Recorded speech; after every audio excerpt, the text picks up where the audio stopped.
let's get some analysis now. Marina Prentoulis is a European politics expert, and she joins us now from Athens for more on this. Marina, thanks for coming in on the show. Now, is it possible to challenge Boris Johnson's move? And can opposition lawmakers stop Parliament being suspended? Well, what we saw today, it was outrageous because it is an issue of democracy. And if we look at it on the domestic level, it is as if Boris Johnson is saying, look, if you're going to try to stop what I want to do, which is, from what we see, a no-deal Brexit, I'm going to suspend Parliament. That's what he achieved today. Now, before that, we were discussing all sorts of different things that they could stop a no-deal Brexit, including a vote of no confidence, also new legislation that is going to stop no-deal Brexit. But today, all this becomes much, much more difficult. It was already, the time was pressuring the MPs in Parliament who want to stop Boris Johnson to deliver a no-deal Brexit.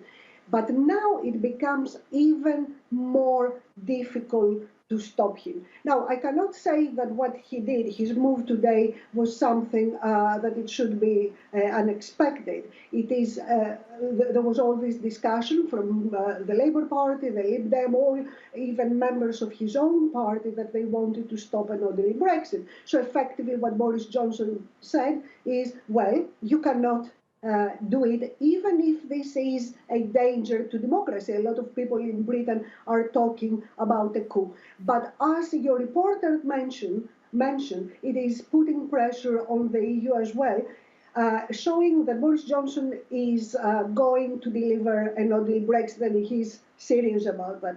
The problem is Northern Ireland. I cannot imagine what type of deal the EU could have with Britain. The problem in the previous deal, that it was negotiated with Theresa May, was the backstop, which effectively it wanted to keep open the borders between Northern Ireland and the Republic of Ireland. Now, Boris Johnson and a lot of Brexiteers, they don't want that.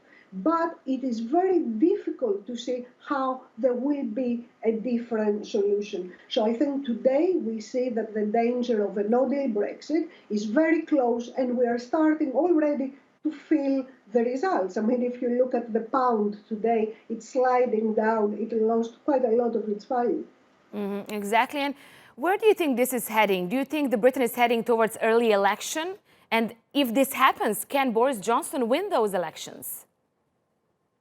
Unfortunately, I think he can win this election, and I think there will be an election. We have to remember that Boris Johnson is not an elected prime minister, and at some point there will be an election. So what I think he's going to do is he's going to play a very right-wing populist type of election, and he's going to say, look, I tried to deliver what the people wanted. Of course, we know that this is flawed, because nobody, when we voted for the referendum, voted for a no-deal Brexit and the consequences that it will have. But what Boris Johnson is going to say, look, I tried to deliver what the people wanted, and you see, these politicians, these parliamentarians were trying to stop me. So I think it's going to be an election which is going to be a danger to democracy in itself, and the rhetoric will be Boris Johnson, who would have thought that playing the side that I am with the people, and these parliamentarians that they are trying to stop me. I think today it's a very, very difficult day for British democracy. Marina Prentoulis, a European politics expert, thanks so much for that insight for us here at TRT World.